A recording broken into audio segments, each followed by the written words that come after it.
যখন আমরা একজনের খবর পেলাম, সবাই যোগাযোগ। আমি তখন আমেরিকাতে, তখন যেদিন এই খবর আসলো সেই মুহূর্তে আমি ছিলাম মার্ফিসবরো বলে একটা শহরে। ওখানে আমার বিশ্ববিদ্যালয়টা, মিডল টেনেসি স্টেট ইউনিভার্সিটি। আর থাকি আমি নেক্সট বড় শহর, রাজধানী শহর, স্টেটের রাজধানী ন্যাশভিলে। তো ন্যাশভিলে হলে আমার বন্ধু বান্ধবরা যারা বাঙালি যারা আছে, তো এই খবরটা পেয়ে যে আমার একজনের মেসেজ পাঠালো যে এরকম বাংলাদেশ স্বাধীনতা ঘোষণা করছে।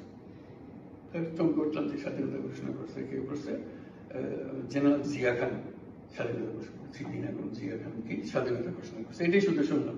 শুনে আমি সব ছেড়ে দিয়ে আমি বলছি আমি আসতেছি, আপনারা সমগ্র বাড়িতে আসেন। জিল্লুর রহমান বলে আমার ঘনিষ্ঠ বন্ধু, তার বাড়িতে আসেন, আমরা সবাই এখানে গেছি। আমরা মোট 6 জন, সারা দেশবিদ জুড়ে আমরা লোক হলাম, বাঙালি হলো 6 জন, আমরা একত্র হলাম সেখানে। এখন আমরা দেশ স্বাধীনতা ঘোষণা হয়ে গেছে, এখন আমাদের পরিষ্কার করে ফেলতে হবে আমরা দেশের পক্ষে আছি এবং